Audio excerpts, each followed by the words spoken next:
আচ্ছা, আপনি চাচ্ছেন একটা ভালো মেয়েকে বিয়ে করতে, পবিত্র মেয়ে, উত্তম মেয়ে, যে মেয়ে সাংসারিক হবে, যে মেয়ে আপনার ফ্যামিলিটাকে গুছিয়ে রাখতে পারবে, যেই মেয়ে আপনার সুন্দর একটা পরিবার গঠন করতে পারবে, এরকম মেয়ে চাচ্ছেন। এবং আমরা ছেলেরা সাধারণত সবাই এরকম মেয়ে চাই, যেই মেয়ে মানে একটা সুন্দর সংসার উপহার দিতে পারবে।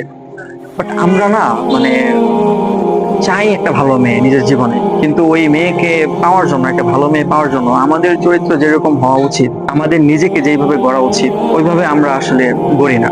আপনি চাচ্ছেন একটা ভালো মেয়ে বিয়ে করতে, একটা উত্তম চরিত্রের অধিকারী একটা মেয়েকে বিয়ে করতে, একটা উত্তম মেয়েকে বিয়ে করতে, বাট আপনি নিজে উত্তমের মধ্যে থাকতেছেন না।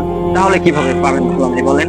আপনি চাচ্ছেন একটা নামাজি মেয়ে বিয়ে করতে, আপনি নামাজ পড়েন না, কিভাবে ভালো মেয়ে পাবেন? আপনি চাচ্ছেন একটা সুন্দর মনের মেয়েকে বিয়ে করতে, বাট আপনার নিজের মন সুন্দর না, আপনি কিভাবে ওরকম মেয়ে খুঁজে পাবেন?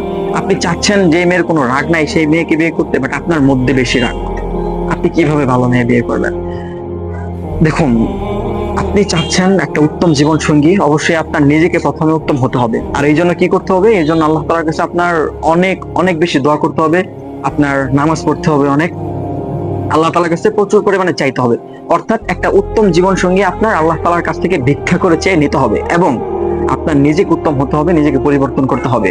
শেষ রাতে কান্না করতে হবে, প্রত্যেক নামাজের পরে কান্না করে আল্লাহ তাআলার কাছে চাইতে হবে, আল্লাহ তাআলার কাছে খুব করে চাইতে হবে যে আল্লাহ, আমাকে তুমি একটা উত্তম জীবন সঙ্গী দাও। পৃথিবীতে আল্লাহ তাআলা রব্বুল আলামিনের সুন্দর সৃষ্টির মধ্যে নারী একটা খুব সুন্দর সৃষ্টি। তাই এই সুন্দর ব্যাপারটাকে আপনি পেয়ে যাবেন এমনি এমনি না, অবশ্যই আপনাকে সুন্দর হতে হবে, সুন্দরের মধ্যে যেতে হবে।